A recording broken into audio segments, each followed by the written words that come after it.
मोदी साहब की 2003 की बात है, एक ही साल हुआ था चीफ मिनिस्टर को, कोई नोन भी नहीं थे, लेकिन मैंने उनकी जो कॉन्स्टिट्यूंसी में उनकी जो पकड़ देखी है वहां, जब वो वेम्बली में उतरे ने तो ऐसा लगता था कि माइकल जैक्सन उतरा है। Then he took a piece of paper और नंबर लिखा, बोले मोदी का नंबर है, वोट मत दो मेरे को, चीफ मिनिस्टर तो तुम्हारा भी हो, तो अपना काम तो करवाओ यार मुझसे। बोले 24/7 Modi is available for you, ये नंबर है। After this is there anything remain for me to be his opponent और to fight with him? Now, what do you mean by political decimation? Politically मतलब क्या कि तुम हो काउंसिल में, assembly में या पार्लियामेंट में, हो कहीं। मुसलमानों का रिप्रेजेंटेशन कितना है? अभी जो पार्लियामेंट खत्म हुई उसमें मुस्लिम्स हुए 21, उससे पहले जो खत्म हुई थी उसमें 25, उससे पहले 29। लोकसभा में Congress party has not given ticket to a single Muslim since 89।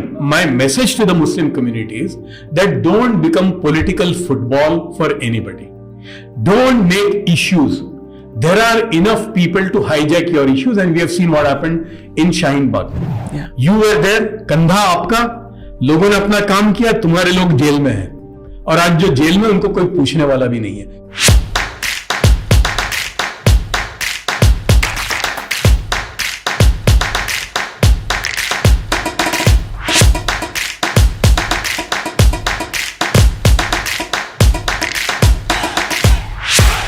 In 2013, the Times of India described Zafar Sareshwala to be the Muslim batting for Modi. ये उनकी हेडलाइन थी। लेकिन आप हमेशा मोदी जी के लिए बैट नहीं करते थे, आप एक जमाने में उनके बहुत बड़े क्रिटिक भी थे। तो 2024 में जफर सरेशवाला से मैं पूछना चाहूंगी, today does Zafar Sareshwala identify himself as the Muslim batting for prime minister Modi, a critic or none of the above? नहीं, सी बरखा, मेरा एक एक्सियम है तब से, जो 2002 में, हाँ बिल्कुल, जो लड़ाई हमने मोदी साहब से लड़ी है शायद ही कोई ख्वाब देख सकता है। हम तो लड़ी लड़ाई, और हमने जो लड़ाई लड़ी ने किसी के पैसों से नहीं लड़ी थी, अपने पैसों से लड़े थे हम लोग। हम इंटरनेशनल कोर्ट ऑफ जस्टिस में लेके गए थे। शेरी बूथ आप जानते हैं कौन है? Tony Blair's wife, but lawyer in her own right. बिल्कुल, उनको हमने हायर किया था। मैं अमेरिका गया, कॉलिन पॉवेल साहब को मेरी हैंड डिलीवर्ड पिटीशन थी मोदी साहब के वीजा की रिजेक्ट करने की। एक मिनट, जो आपने अभी बोला है बहुत लोग नहीं जानते, तो it bears a little bit of focus. आप कह रहे हैं before you became a Modi confidant, आपका जो क्रिटिसिज्म था वो इस हद तक था that you wanted to go to International Court of Justice, you went and met Colin Powell, you wanted the visa that America actually denied Mr. Modi when he was Gujarat Chief Minister। इसमें आपका हाथ है। वही मेरी जो petition थी ना, America में भी ब्यूरोक्रेसी है ना, वही आगे जाके लॉ बन गई जी। वो जो पिटीशन थी दैट वाज द ट्रिगर, वहां से शुरू हुआ। तो वो इंसान मोदी जी का कॉन्फिडेंट कैसे बन गया? देखिए, एक बात समझ लेना कि मेरी कोई जाती लड़ाई नहीं थी कभी भी, राइट। यानी मुझे कोई मोदी, मैं तो जानता भी नहीं था कौन है भाई। मेरा जो था, क्योंकि हम लोग गुजरात एक राइट प्रॉन, आप जानते हैं कि 69, 85, 87, 90, 92, 2002, और हमने देखा था कि कभी भी गुजरात में राइट के कोई विक्टिम को कुछ थोड़ा बहुत मिल जाता था, लेकिन जो परपेट्रेटर होते थे क्राइम के, यानी 2002 और 69 के राइट में बहुत ज्यादा फर्क नहीं है। One on the Congress watch, the other on the BJP watch, yeah. जो डिस्ट्रक्शन हुआ है मुसलमानों का, तो वो कोई 2002 में बहुत ज्यादा हुआ था, पहले कम था। तो हमेशा, और मैं ये जो कहते हैं ना स्टेट स्पॉन्सर्ड, तो मैं आपको 92 का तो मैं खुद आपको बताता हूं कि हमारी फैक्ट्री से मुझे याद है कि उस वक्त गुजरात में भी कांग्रेस की हुकूमत थी, उधर भी कांग्रेस की हुकूमत थी, और सीडी पटेल साहब इज डाइड, वो होम मिनिस्टर थे। हमारे दरबान का जो सिक्योरिटी वाले का फोन आया कि सर आप कुछ भी करो, मॉब जो है वो 1 किलोमीटर करीब है। मैं डायरेक्ट सीडी पटेल साहब से बात कर रहा हूं, होम मिनिस्टर, कि सर आप प्लीज पुलिस भेजिए। बार बार फोन कर रहा हूं, पुलिस बिल्कुल नहीं आई जी। होम मिनिस्टर से बात कर रहा हूं, और हमारी फैक्ट्री लूटी, 3 दिन तक लूटी। ये पुरानी बात है। हाँ, ये पुरानी बात है। तो मतलब मैं ये कहना चाहता हूं कि राइट में कोई सेम है, हर राइट सेम था बिल्कुल, बस इतना था कि ये बीजेपी के उसमें हुआ, वो कांग्रेस में होता था। So how do you go from becoming a fierce critic of the Prime Minister, who was then the Chief Minister of Gujarat, to being known, as I said, as one of his biggest advocates. वो जो पहली मुलाकात थी मोदी जी के साथ, because I know, I've read कि आप तो लंदन चले गए थे. You had left India, you were going to set up your base in London. And उसके बाद क्या हुआ वो आप बताइए. सी वही कि जाति वो नहीं था, मेरा यह था कि यार the perpetrators of the crime should be brought to justice. That was my whole aim. और किसको लाए जी? तो भाई जो नंबर 1 है, भाई चीफ मिनिस्टर की वॉच में हुआ है, तो भाई चीफ मिनिस्टर को हमको लाना चाहिए. तो वो हमारा मकसद था. लेकिन क्या हुआ कि हमने जो लड़ाई बड़ी जबरदस्त लड़ी उनके खिलाफ, हमने बड़े वहां पर लंदन में हमने बड़े प्रोग्राम किए, इंडियन एम्बेसी के खिलाफ सामने खड़े रह के किए. बल्कि मैं बाद में मुझे पता चला कि यार मैं बिजनेसमैन हूं कि एक्टिविस्ट हूं. लंदन हाई कमिश्नर के सामने जब एक बार अडवाणी साहब आए थे तो उनके खिलाफ भी हमने बड़ा जबरदस्त वो किया था. I mean, to the people who call you a सरकारी मुसलमान today, they would not remember all this. सरकारी मुसलमान नहीं बोलते हैं ना लोग, आपको बोलते होंगे बेचारे, उनको मालूम नहीं है कि मैं कौन हूं. वो किया फिर. और हमारे लिए आसान इसलिए हुआ था ये सब करना कि हमारे जो मेंटोर थे वहां उस जमाने में इंग्लैंड में, वो लॉर्ड आदम पटेल थे. वो अभी 2019 में ही died. And you took him to meet mister Modi later. बिल्कुल. देखिए वही इसलिए मैं बता रहा हूं कि समझ कहां से आती है. वो लॉर्ड आदम पटेल जैक स्ट्रॉ के खास दोस्त थे. जैक स्ट्रॉ उस जमाने में फॉरेन मिनिस्टर भी थे, बाद में होम मिनिस्टर भी थे.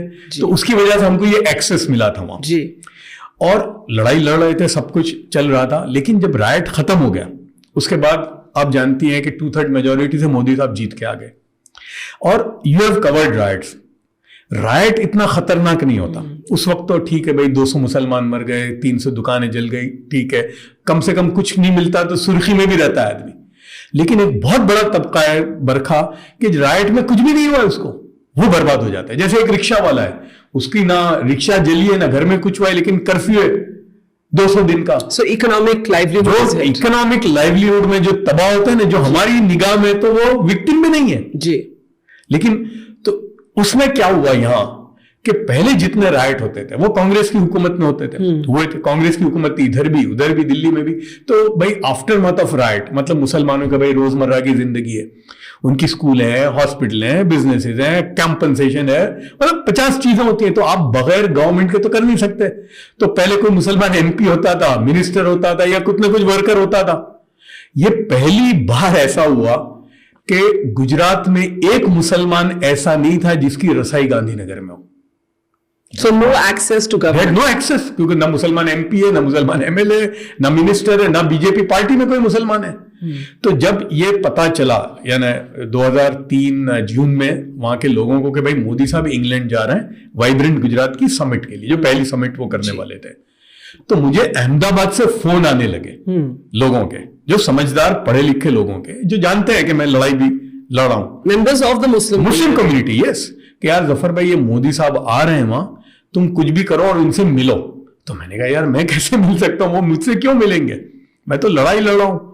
तो और लोगों के आए बहुत सारे, जब फोन आने लगे तो मुझे लगा कि बोले जफर भाई तुम नहीं जानते हालात. अच्छा, मैं वहां जा नहीं सकता था क्योंकि मैंने लड़ाई लड़ी थी मैं पर्सोना नॉन ग्रेटा था. तो एक तो मैं तो मुसीबत में है कि इंग्लैंड में, और वहां मैं जा नहीं सकता हूं. तो हमारे इधर जो मेंटोर थे एंटी मोदी ब्रिगेड के, वो महेश भट्ट साहब थे, मशहूर जो हमारे फिल्म मेकर हैं जी. तो मैंने भट्ट साहब को फोन किया, और देखिए भट्ट साहब में एक ईमानदारी है.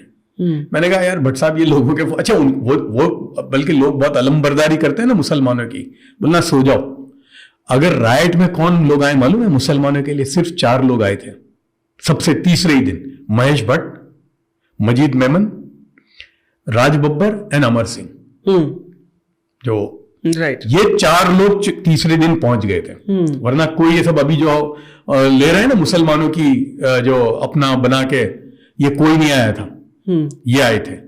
तो भट्ट साहब ने देखा था हमारा पूरा डिस्ट्रक्शन, घर जला हुआ था, तो वो उन्होंने ही टुक दैट लीड. तो मैंने भट्ट साहब को फोन किया कि यार ये लोग बोल रहे हैं भट्ट साहब कि मोदी जी से मिलिए आप, तो क्या करना चाहिए, मिलूं? तो देखिए भट्ट साहब ने बड़ी ईमानदारी की बात की मुझे. He said see, you and we have nothing personally against Modi. We are fighting for a cause or for an issue. And we don't believe that he is responsible for doing all that. But yes, the buck stops. That's why we are fighting against him. तो भट्ट साहब ने बोला कि देखो, whatever you are doing now, उसमें भी एक stage तो आएगा ही कि you'll have to sit down and talk with Mr. Modi.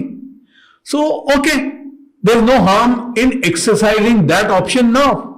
So I don't think there's anything wrong. You should meet him. So I said, okay. Then I had two Islamic scholars who were very known to me in England. Old Deobandi, alim, and they knew about the whole situation. Modi, Gujarat, riots, everything. They were aware of it. So I asked one Maulana Yaqub Qasmi, very renowned scholar. I mean, I've never seen a scholar of his stature in my entire life. I asked Maulana के मौलाना ये है और ये लोगों की राय आ रही है कि मोदी आप मुझे I don't want Muslim advice. I want Islamic advice. What Quran and the life of the Prophet says, this is the situation, what we should do. Should I meet Modi or not? He quoted 9 verses of Quran and he said, you should. Quran says you should sit down and talk with him because ultimately he is the chief minister and the buck stops with him. So that gave me strength. Now after that, and already this murmuring went within. Already I had become sold out, Barkha. Achha. This is very standard. The moment you engage, you are sold out, big guy, apna, all that. I had already started. But I felt strongly that this is the only way forward. And not only here. In those days, this Israel and this Intifada was also going on. Even for that also I thought that for the Palestinians also this is the way forward. You cannot fight endlessly. फिर क्या हुआ? तो आए तो भट्ट साहब को मैंने phone किया कि यार भट्ट साहब will build a cat, Modi साहब तक पहुंचना कैसे? तो बोलता हाँ ये $1 million क्वेश्चन है। फिर 2-3 दिन के बाद ही कॉल्ड मी, सेड मेरे दोस्त हैं रजत शर्मा और रजत शर्मा के दोस्त है मोदी, तो मैं रजत से बात करता हूँ जी। फिर 4-5 दिन के बाद बोला कि हाँ, रजत ने बोला कि ठीक है जफर, मतलब मैं कभी उनसे मिला नहीं था बट ही न्यू, मतलब नोन था ना एंटी मोदी की उसमें।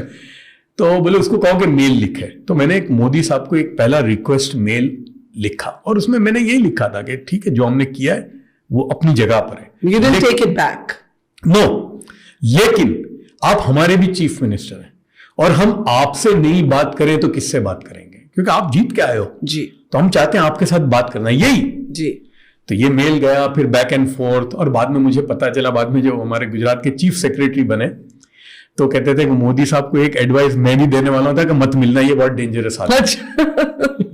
एनीवे, बट इसमें देखिए यहाँ मैंने एक मोदी साहब की जो सियासत में जो देखा कि वो अपनी सोचते हैं, हालांकि उनको सारे लोगों ने एडवाइस ये दी कि मत मिलो, but he took a call that no I will meet him in spite of all that. After the email that you wrote. Yeah. After that, he must have discussed and all that. So it was decided, okay, we should meet. And last में जब तय हुआ कि yes, तो उन्होंने मुझे option दिए, तो मैंने कहा नहीं, हम आपसे तन्हाई में मिलना चाहते हैं। मतलब कोई प्रोग्राम में नहीं, उनके बड़े प्रोग्राम थे। मैं आपको एक बात यहाँ कहना चाहता हूँ, बरखा के ये मोदी साहब की 2003 की बात है, एक ही साल हुआ था चीफ मिनिस्टर को, कोई नोन भी नहीं थे, लेकिन मैंने उनकी जो कॉन्स्टिट्यूंसी में उनकी जो पकड़ देखी है वहां, जब वो वेम्बली में उतरे ने तो ऐसा लगता था कि माइकल जैक्सन उतरा है यार, तो पीपल वेर फ्रेंजी। और वाइब्रेंट गुजरात के लिए आए थे समिट, तो इंडस्ट्रियलिस्ट आए थे, चीफ मिनिस्टर भी है गुजरात के, लेकिन you tell me which industrialist was not with him? Everybody, मैं नाम नहीं लेना चाहता। So now we are in 2003 and you as a critic or an erstwhile critic, a former critic. Why? See, why I changed? Because you felt हमारी नहीं, पहला उनको सवाल पूछा हमने। नहीं, पहले वो मुलाकात कहाँ हुई? We met in St. James Court. In London. In London. And what happened exactly? वहां जैसे हम लोग पहुंचे तो 5th फ्लोर पे, अच्छा हमारे पहले ही उन्होंने वाइब्रेंट का वो दिया था प्रेजेंटेशन इंडस्ट्रियलिस्ट के सामने। आई कैन टेल यू बरखा, मैं रहा हूं, गवर्नमेंट से मिला हूं, मैंने ऐसा प्रेजेंटेशन नहीं देखा था जो उन्होंने हमारे मिलने से पहले वो इंडस्ट्रियलिस्ट के सामने उन्होंने जो गुजरात को एज एन इन्वेस्टमेंट डेस्टिनेशन जो उन्होंने प्रेजेंट किया था, इट वाज क्लास। मतलब उसके बाद हमारा टाइम था 5 बजे, मुझे अभी तक याद है 17 अगस्त 2003 5 बजे। तो सेंट जेम्स कोर्ट में हम लोग जब जैसे लिफ्ट में पहुंचे तो बाहर मोदी साहब खड़े थे लिफ्ट के बाहर और बोला मेरे को गले मिलाए। Although you were the person who wanted his visa cancelled and you wanted to take him to International Court of Justice. और मेरे गले में हाथ डाला और बोलता है क्या यार चल, हमारे गुजराती में चल यार, गुजराती में बताइए ना क्या चल क्या करता है, लड़ता है, चल चल, यूं करके ले गए। और मुझे अपने स्वीट था उसमें जो वो झूला होता, वो एक स्विंग था, उसमें मेरे को अपने साथ बिठाया। बोले चलो बोलो क्या है। तो मैंने कहा कि सर मैं बात करने से पहले मेरे 2 सवाल हैं। First, how much time you have for us. He said जब तक तुम्हारी बात खत्म नहीं हो जावे तब तक। ओके। सेकंड सवाल मेरा ये था कि सर यू आर टॉकिंग, मालूम है ना आज 140 करोड़ हिंदुस्तानी बोलते हैं, उस जमाने में 5 करोड़ गुजराती, मोदी साहब का स्टैंडर्ड था, मेरे 5 करोड़ गुजराती। तो मैं बोला सर आप जो 5 करोड़ गुजराती की जो बात करते हो वो 5 करोड़ में हम 50 लाख हैं या नहीं है। Immediately without batting an eyelid he said बिल्कुल तुम मेरे हो। और ही वेंट ऑन, मैं ये करूंगा, ये कर रहा हूं, ये क्या है। तो फिर हमारी जो उनके साथ, अच्छा मैं वो मौलाना को भी लेके गया था। अच्छा। मौलाना ईसा मंसूरी जो एडवाइस दे रहे थे ना कि मिलना चाहिए, तो मैं बोला यार एडवाइस देना बहुत अच्छा है लेकिन अब साथ में भी तुम चलो। तो ही वाज आल्सो देयर। अच्छा मैं तो फिर भी मोदी साहब, मालूम है ना गुजरात के चीफ मिनिस्टर हैं, मेरा घर भी है भाई, मुझे तो वापस जाना है, तो मैं थोड़ा एहतियात करके बात करता था। मौलाना ईसा मंसूरी तो खुल के बार, बल्कि रजत शर्मा मेरे को अभी भी बोलते थे, बोले यार मौलाना ईसा मंसूरी ने 45 मिनट, रजत भी वहीं थे, रजत शर्मा भी थे बिल्कुल। अच्छा। चश्मदीद गवाह हैं। रजत शर्मा ने बोला कि यार मौलाना ईसा मंसूरी ने तो मोदी की क्लास लगाई। लेकिन बड़ी बात क्या है पता है, नॉर्मली हम तो बहुत बार मिले, कोई चीफ मिनिस्टर टाइम देता है मुसलमानों को, बोलता है ना ठीक है मेमोरेंडम वहां रख दो, टाइम देता है। मोदी साहब मौलाना ईसा मंसूरी की बात 45 मिनट तक सुनते रहे। फिर मतलब हमने सब बोला भाई तुमने ये किया, तो मोदी साहब उसका जवाब देते रहे, ये गलत है, मीडिया की तरफ से ये है फलाना, all that happened. At the end he said, अच्छा in between one of the top most industrialist of the country, he said, क्योंकि जाहिर है ना यार आए गुजरात के मिलने 5 मिनट 10 मिनट 15 मिनट, अब हमारे को ऑलरेडी 1.5 घंटा हो गया था। तो मोदी साहब ने उसको बोला नहीं भाई अब जा भाई આપણે કાલે જઈશું એને હમણાં તો આ લોકોની સાથે છીએ કાલે જઈશું। लास्ट में बोला अच्छा चलो अभी बताओ क्या प्रॉब्लम है तुम्हारा। हाँ फिर एक स्टेज पे आया, मैंने बोला कि सर आपने बहुत अच्छा प्रेजेंटेशन किया अभी। मैंने कहा मैंने देखा वर्ल्ड क्लास, मतलब मैंने आज तक मैं नहीं समझता हिंदुस्तान का कोई चीफ मिनिस्टर अपने स्टेट को इस तरह से प्रेजेंट कर सकता हो जो आपने किया। तो क्या सर ये गोरे इसीलिए इन्वेस्ट करेंगे गुजरात में कि आपकी सड़कें बहुत अच्छी हैं, आपके पास पावर बहुत सरप्लस है और आप ये करने वाले हैं। तो it was overlooking Hyde Park, you know that French window थी बड़ी। तो मोदी साहब ने कहा नहीं, अरे जैसे लंदन में है ना सुकून, पीस, वहां मैंने कहा कि sir can there be peace without justice. जो गुजरात में हुआ है, मैंने कहा सर मैं ये नहीं बोलता मुसलमान हिंदू, लेकिन जो भी हुआ है क्या इंसाफ होना चाहिए नहीं होना चाहिए। He said this in front of everybody. मैं वादा करता हूं इंसाफ भी होगा, और एक और वादा मोदी करता है कि ऐसा दोबारा नहीं होगा। And Barkha, to be fair to him, मैंने कभी भी राइट में किसी हिंदू का कन्विक्शन, तो बहुत दूर की बात है, एफआईआर नहीं फटी थी। Gujarat post 2002 465 Hindus were given, अलग अलग बिल्किस बानो व्हाटएवर, जो किसकी भी मेहनत, ये भी लोअर कोर्ट ने भी दी। 450 से ज्यादा हिंदुओं को जेल हुई। दूसरा, उसके बाद कभी नहीं हुआ। आपने बिल्किस बानो का रेफरेंस दिया, तो अभी हाल में ही we saw the rapists, the convicted rapist walk out to garlands and मिठाई। अब सुप्रीम कोर्ट ने उनको वापस भेज दिया, वो अलग बात है। तो you know what did you think? Because you know we were the ones who gave first sanctuary to Bilkis Bano and her husband. When people are asking questions to me, I tell them don't be holier than thou. My family is the one who took care of victims. Bilkis Bano ka initially 2003 mein my brother and they were looking after them. Not only Bilkis Bano, if you remember, there was one girl called that best bakery का था ना, क्या नाम वो लड़की का जो बेचारी 18-19 साल की थी, नाम भूल गया। हाँ नाम मैं भूल गया, बेस्ट बेकरी का जो किस्सा ऑलमोस्ट सिमिलर था, उसको हमने पनाह दी थी। उसके अलावा जो रिफ्यूजी कैंप चली तो उसमें हमारा इन्वॉल्वमेंट था। वो लोगों को दोबारा मुसलमान जो वापस उनको घर पे भेजना, उनका वो करना, वो सब हम लोग तो थे। फिर भी मेरे लिए एक वो था कि एटलीस्ट वो जो भी है वो रेपिस्ट जेल में तो गए। सो ही टोल्ड यू कि this will never happen again, it will never happen. तो ये लास्ट में ये हुआ जो चेंज होने की वजह हुई, उन्होंने बोला कि तो ये, और दूसरा फिर लास्ट में उन्होंने ये पूछा कि चलो एक बात बताओ, अभी क्या प्रॉब्लम है, now what is the problem. कोई मुसलमानों की, स्पेसिफिकली सेड, कोई मुसलमानों की जमीन है हिंदुओं के कब्जे में, मस्जिद है हिंदुओं के कब्जे में, दरगाह है हिंदुओं के कब्जे में, फिर कॉम्पनसेशन का मसला है। तो मैंने कहा सर हम तो ऐसे ही आए थे, हमको तो मालूम ही नहीं कि आप 5 मिनट दोगे 10 मिनट दोगे, हम तो ऐसे ही आ गए थे। Then he took a piece of paper और नंबर लिखा, बोले मोदी का नंबर है, वोट मत दो मेरे को, चीफ मिनिस्टर तो तुम्हारा भी हो, तो अपना काम तो करवाओ यार मुझसे। बोले 24/7 Modi is available for you, ये नंबर है। अब Barkha you tell me, after this is there anything remain for me to be his opponent और to fight with him? He listen to us, he is ready to solve what problems, आओ तो सही लेके, दूसरा मैं इंसाफ करूंगा, दोबारा नहीं होगा, और what else you want. And he told you, आप उस समय लंदन में घर बसाने वाले थे। बिल्कुल वही था। मैं बल्कि आई एम रेसिपिएंट, एक अगर आपको याद हो 99 में यूके गवर्नमेंट ने एक स्कीम निकाली थी जिसको बोलते हैं हाईली स्किल्ड माइग्रेंट प्रोग्राम। जी जी, मतलब ऐसा स्किल आपके पास है जो दुनिया में किसी के पास नहीं है। मैं उसका पहला रेसिपिएंट हूं, उसमें मैं गया था इंग्लैंड में। And he persuaded you to come back. 2000 बाद में बोला यार तुम आ जाओ, तुम्हारी जरूरत यहाँ है, तो 2005 में फिर So today, how would you describe yourself? In 2014, okay, in 2002, Zafar Sareshwala was a Modi critic. In 2013, Zafar Sareshwala was a Modi supporter. In 2024, Zafar Sareshwala is still a supporter of Prime Minister? See, I'll tell you what, मेरा मुसलमानों को ये कहना है, सुनो। See, I feel कि Muslims decimation politically is complete. There's no, मतलब अब, Why do you say that? Because you tell me, decimation यानी क्या होता है कि मुसलमान का काम अब क्या रह गया मालूम है? सिर्फ वोट देना। वोट मांगने में तो मुसलमान आएगा ही नहीं अब।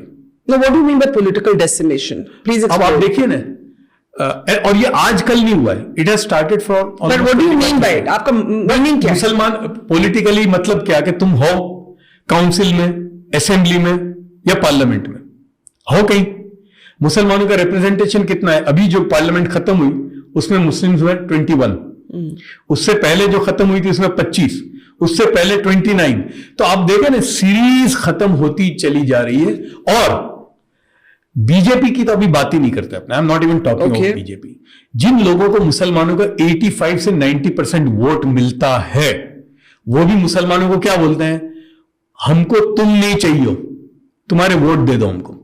अभी आप देखो ना, लिस्ट आ रहे हैं ना दूसरी पार्टियों के, 2.5-3% से ज्यादा कोई भी मुसलमान को टिकट नहीं देता। अब आप बताइए कि मुसलमान ना असेंबली में जाएगा, ना मुसलमान काउंसिल में जाएगा, ना पार्लियामेंट में जाएगा, तो सियासत कौन सी करेगा? मतलब तुम खाली वोट दो बस। तो डेसिमेशन मुसलमान का कंप्लीट है। यह बात मुझे तब से लग गई थी, सालों से, और मैं समझता था। और हां, मुझे एक बात जो मुसलमानों की एक बात यह समझ में आई, in fact how I reached Colin Powell. मेरे फादर के एक दोस्त की बीवी थी Mrs Kiki Munshi, she was in the US foreign services. वो किसी जमाने में 99-2000 में she was chief of USIS also here in Delhi, and she was last में 2002 में she was ambassador of US to Romania. तो मेरी उनसे बात होती रहती थी, और ये हुआ था जो 2002 के राइट्स का। तो मैंने कीकी आंटी को एक दिन फोन किया कि Kiki aunty 2000 Muslims have been killed. She knew everything, मतलब बिकॉज अहमदाबाद में किसी जमाने में रही थी वो। और यूएस गवर्नमेंट खामोश है। US government had not uttered a word against और even as sympathy also for what had happened. So I said, why, how is this double standard? You know, she said to me one thing. She said, look, Zafar, US foreign policy is reflection of local requirement, domestic requirement. Do you look back and regret, just one question, campaigning against a visa for Mr. Modi? Because even Modi critics A lot of Modi critics said कि लड़ाई हमारी अपनी है, हमारे देश के अंदर है, इस लड़ाई को अमेरिका का, it's actually none of America's business. ये भी एक सोच तब थी और अब भी कुछ इश्यूज पे है। Do you regret your position? बिल्कुल, बल्कि मुझे याद है कि उसके बाद वो एक बोलते हैं ना, वो in the spore of the moment में, और वो किकी आंटी ने मुझे उस पे लेके गए। तो वो जो मुझे कहना है उनकी बात, I'll come to that again. She said, look, domestic, and she said, you are saying Muslims in US are 12 million. Jews are only 7 million. One Jew dies in Israel and the whole, and thousands of Muslims are killed, and America doesn't happen. Because Muslims in America are irrelevant as far as the political system is concerned. Politically Yes. irrelevant. So, unless you don't create your relevance, and that stuck to me, that मुसलमान धीमे धीमे अपनी relevance खो रहा है। You are irrelevant. अब यह हो गया ना कि भाई तुम्हारा काम है वोट देना, तो मुझे तब एक बात लगी कि हाँ, इस रास्ते से तो मुसलमान की रेलेवेंस कभी नहीं आ सकती। When you say political decimation, you mean political representation. अभी शुरू कहां से, मतलब इसका मतलब तुमको बोल दिया भाई तुम वहां रहो बस, है ना, मतलब तुम सिस्टम में तो आओगे ही नहीं। अभी आप देखो ना, समाजवादी पार्टी फॉर एग्जाम्पल, मुस्लिम यादव, वहां बिहार में मुस्लिम यादव, और वो टिकट देने में मुसलमानों को काट देते। पहले तो वोट मुसलमान का लेने का, और रिप्रेजेंटेशन किसका, और मुसलमान को क्या मिलता है। आप देखो ना, इतने सालों से वक्फ बोर्ड, हज कमेटी एंड कब्रिस्तान की मिनिस्ट्री, अब ये तो बीजेपी बगैर कुछ भी देती है।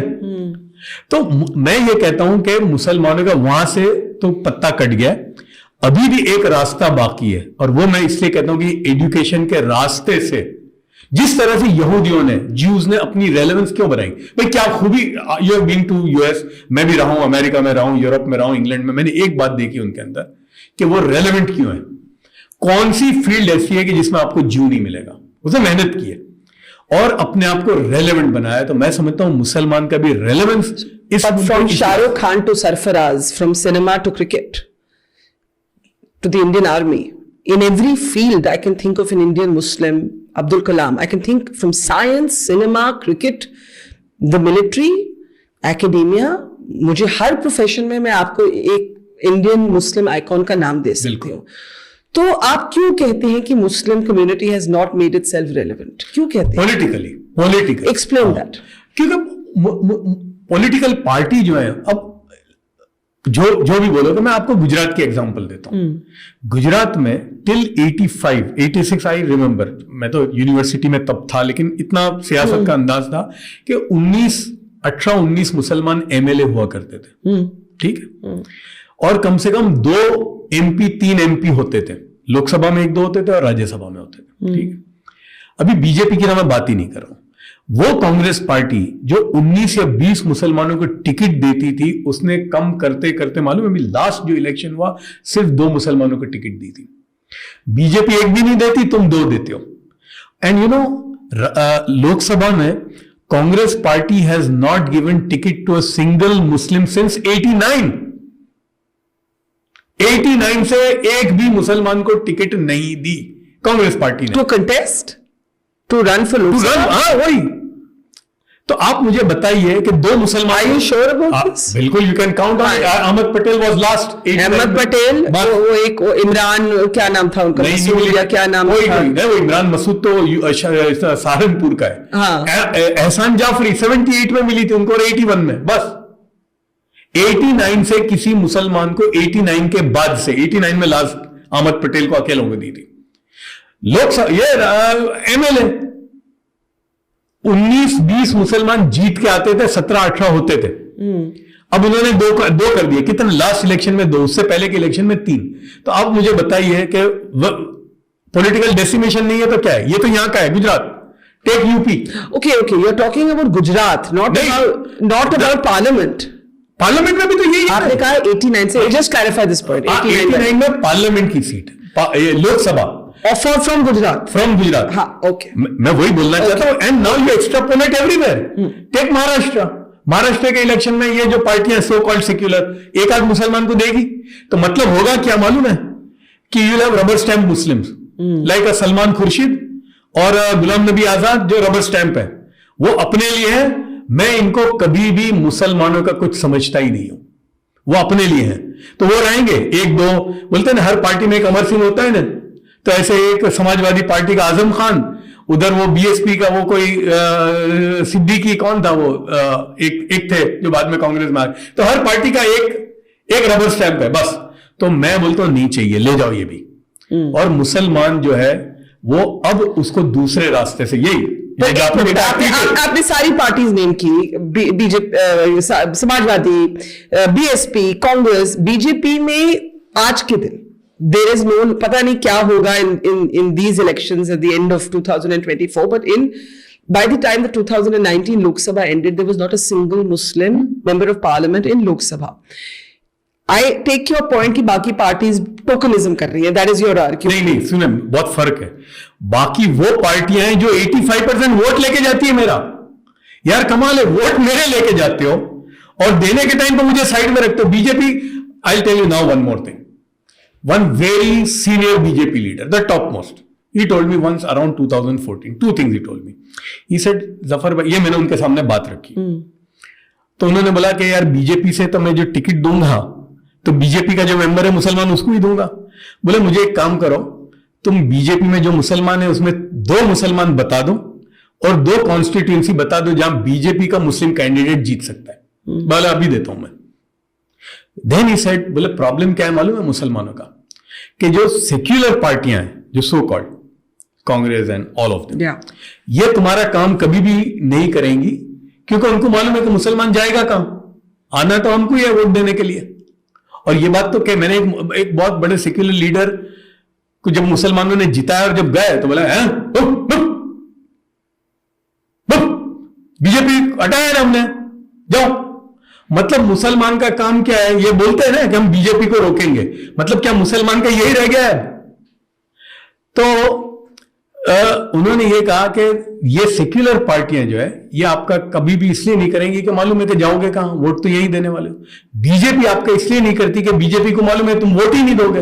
बोले जिस दिन बीजेपी को यह पता चला कि मुसलमान भी हमको वोट दे सकता है और इनको पता चला कि मुसलमान हमको ठुकरा सकता है, बोले उस दिन आपकी तकदीर बदल जाएगी। So there is an outreach happening between the prime minister and the Pasmanda Muslim community, उसको आप किस नजरिए से देखते हैं? नहीं देखिए, पसमंदा वाले जो है ना, मुझे याद है क्योंकि रन अप टू 2014 मैंने खुद ने कम से कम 250 से ज्यादा मुस्लिम ग्रुप्स को मिलाया था मोदी साहब से, और उसमें ये पसमंदा वाले आए थे, जो पसमंदा मूवमेंट चला रहे हैं ना, वो आए थे और मोदी साहब के सामने उन्होंने ये पूरा रखा था। मैं खुद मौजूद था और 1.5-2 घंटे। तो मोदी साहब ने बोला यार ये तो बड़ा, क्योंकि मुसलमानों का बहुत बड़ा तबका है जिसका कोई रिप्रेजेंटेशन ही नहीं है, वी नो दैट। और ये ज्यादा जो है ना, गुजरात में तो हमको ये मालूम ही नहीं था, गुजरात में वी डोंट हैव दिस पसमंदा है ना, आई नेवर न्यू।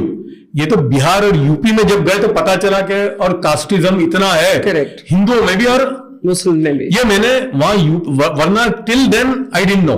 ओके, तो जब ये मैंने देखा तो जब पता चला और उन्होंने मोदी साहब के सामने रखा तो वो मोदी साहब को लगा कि हाँ ये है, ये तबका बहुत बड़ा है और इसको इन्हें आउटरीच होनी चाहिए।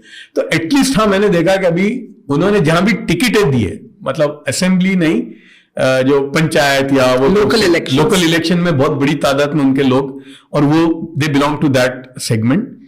उसके अलावा इनकी पार्टी में मुसलमान बहुत बड़ी तादाद में है। माइनॉरिटी फ्रंट जो है बीजेपी का is much bigger than the other political parties, बहुत बड़ा है उनका, और अच्छा वो अपना जो भी है वो काम करता है। उसमें भी प्रोमिनेंट पोजीशन पे उन्होंने वो मुसलमानों को रखा है। तो वो है, लेकिन जो आपने मेरे को सवाल पूछा है तो मेरा ये है, तब एक बात मैंने तय की, क्योंकि जब मैं मोदी से, जब मेरा जो शुरू हुआ और जो लोगों ने बड़ी मुखालिफत की वहां इंग्लैंड में भी, जो मेरे साथ थे उस जमाने में, जो उस तरफ साथ में थे, और सबसे पहले मुझे पकड़ा आदम पटेल ने, लॉर्ड आदम पटेल ने। लॉर्ड आदम ने बोला यार ये क्या किया तुमने? तो मैंने कहा यार देखिए आदम भाई, आप तो इंग्लैंड में रहोगे, मैं इंग्लैंड में नहीं रहूंगा कभी भी, यानी हालांकि मेरे पास वहां की रेसिडेंसी थी, परमानेंट रेसिडेंसी, जो बाद में कन्वर्ट हो सकती थी। मैंने कहा नहीं, मैं तो हिंदुस्तान वापस जाने वाला हूं, मैं तो आया हूं एक काम के लिए, इसलिए मैं तो हिंदुस्तान ही में रहूंगा। और एक और बात, जब उसके बाद जब हमारी चल रही थी ये कि हो, तो एक बहुत बड़ा फंक्शन लॉर्ड आदम पटेल ने ब्लैकबर्न में रखा था ये गुजरात के खिलाफ, और उसमें जैक स्ट्रॉ भी थे, लॉर्ड आदम भी थे। वहां किसी ने आके कहा कि हमको ये मामले को यूएन में लेके जाना चाहिए।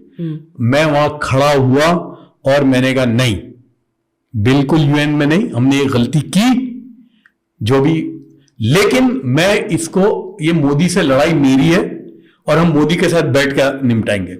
मैंने कहा मुझे बार वाला नहीं चाहिए, ये मैंने पब्लिक प्लेटफॉर्म में कहा in front of Jack Straw, Right. कि ये हमारी लड़ाई है, हमारी लड़ाई है। So let's come back to this idea that you call of political destination. नहीं तो अब मैं ये, तब ये जब लॉर्ड आदम ने मुझे कहा जी। कि यार तो मैंने कहा यार आदम भाई आप मुझे एक बात बताओ, मसला गुजरात का है जी, तो मैं नरेंद्र मोदी से बात नहीं करूं तो मैं किससे तो क्या मैं हसीना वाजेब से करूं या परवेज मुशर्रफ से करूं? मैंने कहा हिंदुस्तान में तो आप वाजपेयी से भी नहीं कर, जब वाजपेयी साहब प्राइम मिनिस्टर थे, मैंने बोला यार आप मुझे बताओ, मैं मोदी से बात नहीं करूं तो किससे करूंगा? मैंने कहा वो छोड़िए, अभी ये लड़ाई चल रही है, तब ये इंतिफादा चल रहा था, तो मैंने बोला यार जब पेरेस वॉज द, तो मैंने बोला ये फलस्तीनियों को बैठना किसके साथ पड़ेगा? क्या किंग अब्दुल्ला के साथ बैठेंगे कि पेरेस के साथ बैठना पड़ेगा? मैंने कहा यार ये कैसी बात है? मैंने कहा मैं तो इसलिए कि मुझे मसला हल करना है, राइट, मुझे कोई हीरो बनना नहीं। तो आज के time when you say that there's a kind of political irrelevance of the Indian Muslim, तो चारा क्या है? You are in education, you have spoken a lot about education and economic achievement. Is that possible in a माहौल जहां पे आप खुद as a Modi supporter are saying the Muslim has become politically irrelevant? बिल्कुल, बताइए। देखिए कि मुसलमान को अब क्या करना चाहिए। फर्स्टली ये मोनोलिथ्स तो है नहीं मुस्लिम, नहीं वो नहीं है, ये कहना जरूरी है कि there is no Indian Muslim political entity. नहीं बिल्कुल नहीं है। मैंने कभी, मैं जब अब पूरे हिंदुस्तान में थैंक्स टू दिस तालीम अत्तर बेटा आई विजिटेड 65 सिटीज, बिल्कुल गुजरात का जो मुसलमान सोचता है ना, बंगाल का बिल्कुल ऑपोजिट सोचता है। राइट, आसाम में यू विल बी सरप्राइज्ड, मैं आसाम में काफी रहा गया अलग अलग जगहों पर, वहां मुझे पता चला कि आसामी मुसलमान है ना, जो भाई मुसलमान बोलते हैं ना आप, तो आसामी मुसलमान और वहां के जो बंगाली ओरिजिन, दोनों में जमीन आसमान का फर्क है, बिल्कुल अलग है उनकी, बल्कि वो है रहते भी अलग है, पॉसिबल ही नहीं है। बल्कि ये मैंने ये सबसे पहले मैंने इंग्लैंड में देखा। इंग्लैंड में जो है ना, जो एक्सपैट्स कौन है, एक तो हिंदुस्तानी है, तो हिंदुस्तानी में कौन है? गुजराती है बड़ी तादाद में, गुजराती में हिंदू है, गुजराती मुसलमान है, सेकंड पाकिस्तानी है, पंजाबी है, अच्छा एक तबका हमारा सिखों का भी है और बंगाली है। You won't believe Barkha, I am not exaggerating, जहां हिंदू गुजराती है ना, वहीं मुसलमान गुजराती रहता है। आपको जहां पाकिस्तानी रहते हैं ना, वहां आपको कोई गुजराती मुसलमान नहीं दिखेगा।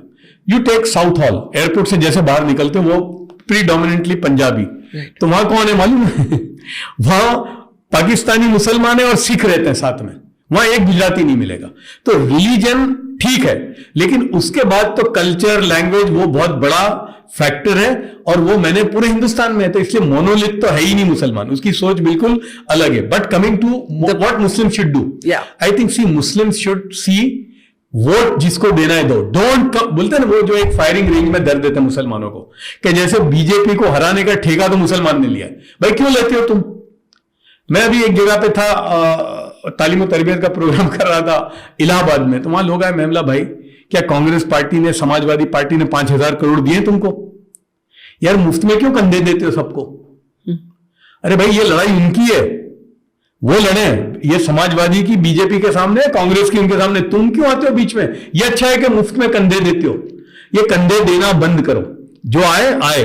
हमारा काम ये होना चाहिए कि जिसकी हुकूमत है उनसे हम ताल्लुक जोड़ें और अपने काम करें, और हां वोट दो, लेकिन बंद कमरे में किसको देते हो ना वो दो। Don't make a show off it के हम बीजेपी को हराने के लिए आए या उसको जिताने के लिए, डोंट डू दैट।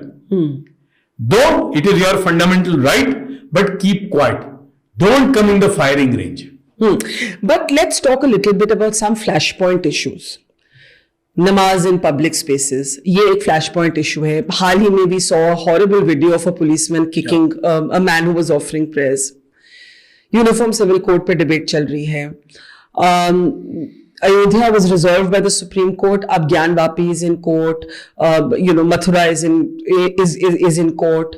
तो ये कुछ फ्लैश पॉइंट इश्यूज हैं। How do you see these issues? Let's go one by one. Namaz in public space. See, namaz, for example. See, हमारा प्रॉब्लम एक तो यस जो पुलिस वाले ने किया was And I should say that you were involved in getting help Yeah. for the international students who were giving namaz in Gujarat University in Ahmedabad. आपने मुझे ये भी कहा कि जब तक आपने दिल्ली फोन नहीं किया, स्टेट पुलिस नहीं इंटरवीन कर रही। मतलब मेरा कहने का वही जो था अर्लियर मैंने कहा कि you engage with the That's government of the right. Day. That's right. जैसे एंगेज थे भाई, आज हम गाली देके तो नहीं, आप एंगेज किया तो फौरन किया उन्होंने, जी किया जी। और सर खुजालते हैं, 5 लोगों को गिरफ्तार किया जी। जो कभी नहीं हो सकता था। जी। सी जो नमाज का जो आपने जी। बात की, बिल्कुल वो जो पुलिसमैन ने जो लाते मारी बिल्कुल घिनौनी है, मतलब it doesn't befit a But civil people rose in protest against his suspension. वो तबका भी था। वो भी तबका है, वो है एक तबका वो है, लेकिन वो पुलिस वाले ने जो किया बिल्कुल घिनौनी हरकत है। जी। मतलब ठीक है, अगर कानून भी तोड़ा तो आप उसको इस तरह से नहीं कर सकते Correct. वो, लेकिन हमारा भी एक मसला है, क्योंकि मैं ऐसी 2 मस्जिदों से मेरा ताल्लुक है कि जहां पर इतने लोग आ जाते थे कि सड़क पे या फुटपाथ पे आ जाते थे। हमने बोला नहीं, ये नहीं होगा। एक बॉम्बे की मस्जिद है और एक मेरे अहमदाबाद में। हमने क्या किया, हमारे इस्लाम में जब आपके पास उसका सोल्यूशन है तो क्यों नहीं करते। हमने क्या कर दिया मालूम है, बॉम्बे में वो कोलाबा में एक मस्जिद में होता था किसी जमाने में, अगर आपको याद हो, आज 20 साल से बिल्कुल नहीं है। क्या कर दिया मालूम है, 5 नमाजें कर दी, एक 1 बजे, एक 20, एक 40, 2 बजे, खत्म भाई। एक आदमी को भी नहीं भाई, नहीं। वहां मस्जिद वाले अपने गार्ड रखते हैं कि फुटपाथ पे नहीं, कहीं भी नहीं पढ़ने की, रुको भाई। यहां हमने अपनी मस्जिद में अहमदाबाद के अंदर हमने 2 नमाजें कर दी कि भाई 2-3 नमाजें कर दो, क्या जरूरत है। और देखिए इस्लाम जो है बिल्कुल इसकी इजाजत नहीं देता कि आप अपनी इबादत इस तरह से करो कि किसी को तकलीफ हो। आई कोट द हदीस, इसलिए मैं बात जब करता हूं तो मैं हदीस में प्रॉफिट की कोट है, masjid is a place for worship, masjid is not, mosque is not a place to sleep. Yes. There was a person sleeping in the mosque and somebody was reading Quran loudly and praying namaz. Prophet came and told him, ahista se, slow down your volume, don't disturb him in his sleep. Now mosque is not a place to sleep, but since somebody is sleeping, don't disturb his sleep. You keep quiet or do it in a very silent mode. So I think the solution is there and I think they have done it. Those people, there was no need for them to pray on the road. There's no need. So I think we need to. But for example, what happened in Gujarat University, वो उनका designated space था to offer बिल्कुल, namaz. बिल्कुल. Yeah, I said this. You said I it. said this. के और फिर and this prayer is going on for 25 years. Yes. About 20 years back, I used to lead the prayer there. 25 years back. Right. और I'll tell you what, and I said on your show कि you are basically enemies of Modi because आपने कहा है मुसलमान के नहीं, आप मुल्क के दुश्मन। बिल्कुल। क्यों यार, आप मुझे बताओ कि ये अभी है ना, बीच में कम हो गया था, अभी ऑल ओवर इंडिया अगर आप जाएंगे नहीं तो बड़ी तादाद में फॉरेन स्टूडेंट्स यहां पढ़ने आते हैं। और खास तौर से आप देखिए CIS कंट्रीज के आ रहे हैं। आप मुझे बताइए उसके लिए रशिया जाना ज्यादा इजी है कि इंडिया आना? इंडिया आ रहा है। अफ्रीका के बहुत सारे मुल्क हैं, Afghanistan, they could have gone to Pakistan, they could have gone to Iran, they are coming to India. So this is actually the soft power of India. Yeah. And you are and this is work of Mr. Modi. ICCR जो है, जो Indian council of वो जो cultural and research, उनकी मेहनत है, उसकी वजह से तो तुम जिनको लेके आते हो। So what are you projecting to the world? So basically, and there are such elements. There are, and they were always there. See, such elements were always there. They were there in 85. But are they being stopped? But I'll tell you what. Problem क्या हो जाता है, क्या है कि अब जो है ना वो एक्स्ट्रापोलेट हो गया सोशल मीडिया, और अब you are on Twitter and आप जितनी घिनौनी हरकत या घिनौने काम करो तो उस पर आपको रीट्वीट मिलती है, लाइक मिलती है। Correct. अकल की बात करो तो नहीं मिलती। तो ये बेचारे जो है ना, ये समझते हैं कि हम हीरो बन जाएंगे, इससे हमको हमारी वो हो जाएगी, कुछ एक आध को मिल जाती है तो ये दे थिंक कि ये रास्ते से मिलेगी नहीं भाई, कुछ नहीं मिलता, अंदर हो गए। तो है इस तरह से होगा। But now when you raise about Gyanvapi and Yes. And I want to say that in Ayodhya, you are actually on record saying कि वो जो मस्जिद जो सुप्रीम कोर्ट ने लैंड अलॉट किया है for 5 acres of land for the mosque to come in lieu of Babri मस्जिद, जहां पे बाबरी मस्जिद कहते थे वहां आज राम मंदिर है और एक मस्जिद बननी है सुप्रीम कोर्ट के आदेश पे. यू आर अगेंस्ट दैट मस्जिद. I am. Why? Because see, I was part of that which were fighting for the mosque. इसलिए कोई मेरे ऊपर तो वो कर नहीं सकता. 2010 में जब जजमेंट आया, 2010 में जो वन थर्ड, तो तब मैंने बहुत सारे अक्लमंद मुसलमानों को बोला कि we should take a back seat. No court in the country. Allahabad high court का जो जजमेंट आया जिसमें उन्होंने वो जो गर्भगृह तो उनको दिया था, एक उनको दिया था, और आउटस्कर्ट जो क्या बोलते हैं बाहर का जो हिस्सा था वो मुसलमानों को दिया था. मतलब वहां तो मस्जिद बनने का कोई स्कोप ही नहीं था. जी. मैंने उस वक्त ये कहा था कि दो भाइयों का भी झगड़ा होता है ना, मैं रहा हूं, I have solve lot of problems between the brothers. Factory में एक बहुत रिसेंटली में था, तो एक भाई को मैंने बोला यार देखो तुम यहां दीवार बनाओगे नहीं तो लड़ाई रहेगी, बेहतर है कि यार यहां से छोड़ के चले जाओ. मतलब वहीं बोला नहीं मेरे को आधा चाहिए. मैंने मेरा अंकल ही थे और मैं तो उनसे छोटा हूं 30 साल. मैंने बोला यार मत, तुम्हारी लड़ाई रोज होगी, क्योंकि अब भाई ठीक है तो आधे के तुम पैसे ले लो and you go about a kilometre away, प्यार मोहब्बत रहेगा. वहीं बनाने का तो मैंने उसको एक्स्ट्रापोलेट करा कि यहीं मस्जिद रखने का कोई तुक नहीं है, और अब दुनिया की कोई कोर्ट इससे बेहतर जजमेंट आपको नहीं देगी. Nobody is going to improve. So better we should withdraw or whatever. I'm not saying this, but I feel this. This is writing on the wall. Anyway, हुआ. बाबरी मस्जिद का जब जजमेंट आ गया तो आई सेड ठीक है यार, अब कोर्ट ने जो तय किया होता है हमारे फेवर में, ठीक है, let's accept it and finish. रही बात मस्जिद लेने की, कोई तुक ही नहीं था. क्यों नहीं चाहिए? तो मैंने ये कहा आगे कि मैं अगर तुम्हारी जगह पे होता, मैं बोलता भाई मुझे यहां 5 एकड़ नहीं चाहिए, आप एक काम करो मुझे लखनऊ शहर में 5 एकड़ में स्कूल बना के दे दो, मस्जिद नहीं चाहिए हमको. मैंने बोला यार मस्जिद में कौन आने वाला है वहां, जिसके 20 किलोमीटर के रेडियस में कोई मुसलमान नहीं है. What do we want and what is our requirement, what is the requirement of the community. तो and I spoke to that जो वकफ, जो सुन्नी वकफ बोर्ड का जो एक है, नाम मैं नहीं लेता, मैंने बोला यार कौन सी बेवकूफी है ये. मतलब मैं आपकी जगह पे होता, बोलता भाई नीचे ही यहां जमीन हमको है ना, आप एक काम करो लखनऊ में स्कूल बना के दो. मैंने कहा हमारी रिक्वायरमेंट क्या है, मस्जिद है कि स्कूल है? वो तो भाई छोड़ दो ना, वो तो हो गया फिनिश. वहां लाके किसको हमको क्या बता. But the places of worship act was meant to end the debate over यहाँ पे मस्जिद थी, यहाँ मंदिर थी. Even Mohan Bhagwat says that you can't go looking for a shivling under every mosque. लेकिन अब Places of Worship Act challenged है कोर्ट में. Gyanvapi and Mathura I've already said are now under trial. ये भी एक suggestion कुछ लोगों का है on the right wing कि Hindu Muslims themselves should agree on a few places, ताकि ये मसला, नहीं तो हर कुछ महीने कोर्ट में ये वापस जाएगा. आपकी क्या राय है? देखिए मेरी राय ये है कि मैं अभी बीच में बनारस गया था, हमने प्रोग्राम किया था तालीम और तरबियत का जौनपुर में. जी. बनारस में भी किया हमने, 2 मरतबा प्रोग्राम किया, BHU में किया था हमने. तो मैं जब वहां था तो जो मस्जिद के जो ट्रस्टी हैं जी, मुझे जानते हैं क्योंकि मैंने पहले भी उनके साथ ये तालीम और तरबियत के प्रोग्राम किए थे. दे केम टू मी और बोले यार जफर भाई आप इसमें कुछ इन्वॉल्व हो, जब ये चल रहा था केस. तो मैंने बोला यार देखो, मैंने उनको कहा कि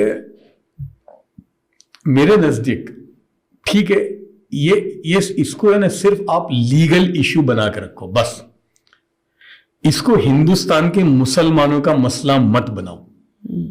भाई तुम्हारा मसला है, हाँ लीगल राइट है, हमारी इस मुल्क ने मुझे जो राइट दिया है, लोअर कोर्ट हाई कोर्ट जो भी है, don't confine it to that, don't create this issue of Hindu versus Muslims please. मैंने कहा इसके रैमिफिकेशन जो है ना वो बहुत खतरनाक होंगे. मैंने कहा मेरे को कुछ नहीं असर होगा, मेरे को नहीं होगा, आपको भी नहीं होगा. मैंने कहा इसके रैमिफिकेशन कहां होते हैं जिनका बेचारों को कुछ पता नहीं है, क्या क्या होता है हमने देखा है. तो मैंने कहा इसको, फिर मैंने बोला, तो बोले क्या फिर, तो मैंने बोला देखो मेरे लिए अभी इश्यू है ना मुसलमानों का तालीम है, मैं तो अभी घोड़े के चश्मे पहनकर मुझे और कुछ नहीं दिखता. तो मैंने बोला एक काम करो तुमको फाइनेंशियल लिटरेसी, कैपिटल मार्केट और कारोबार कैसे करना, उसका अगर प्रोग्राम करना है तो मैं आपके बच्चों के लिए 2 वर्कशॉप करने के लिए तैयार हूं. लेकिन इसमें लीगल है, आपका राइट है, only make it that, don't create more than that. And also I said कि भाई तुम जो है ना आपस में बैठ जाओ उनके साथ.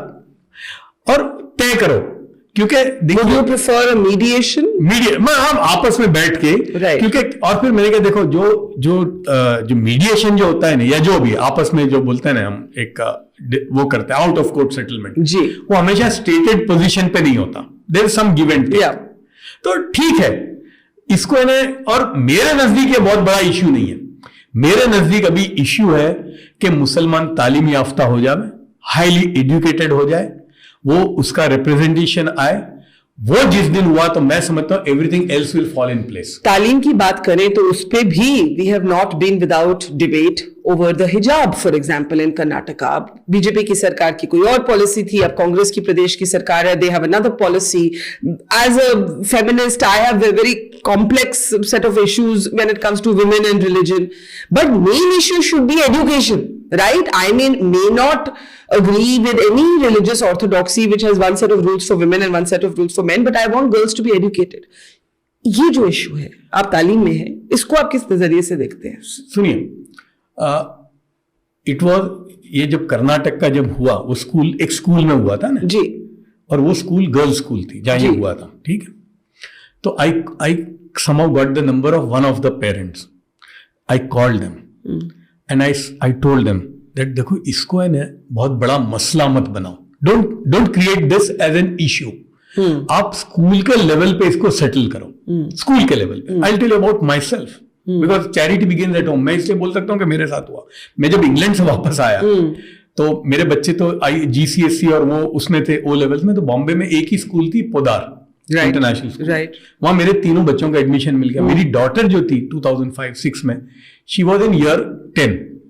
अच्छा, मैं खुद रिलीजियस हूं, अच्छा, लेकिन मैंने मेरी वाइफ को कभी नहीं बोला कि तुम बुर्का पहनोगे, क्या करो, जो करना है। मेरी डॉटर को भी वो अपने ओन पे, she was wearing hijab. My daughter, she was in a boarding school in Nottingham, okay, yes, okay, but she was wearing hijab and she was wearing skirt के नीचे पैंट पहनती थी।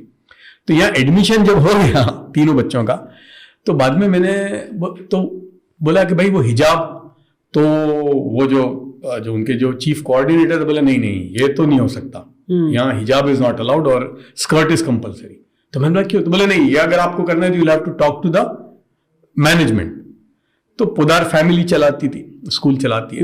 तो मैंने कहा ठीक है, मैं बात करना चाहता हूँ। See this is the way how it was solved within no time. So you solve it table पे बैठ के आर पार। हाँ, तो जब मैंने उनको बोला, तो जब आए वो, मैंने खाली 2 ही बातें की उनको। मैं, पोदार साहब आपकी, and I started with this that see Podar साहब, I am not going to make this as a bone of contention. ये मेरी राइट है, नहीं, आपकी स्कूल है, आप अगर नहीं मानेंगे तो मैं अपनी बच्ची को और मैं को इसको, I am not going to make a hue and cry about that, but you listen to me, I have got 2 things to ask you.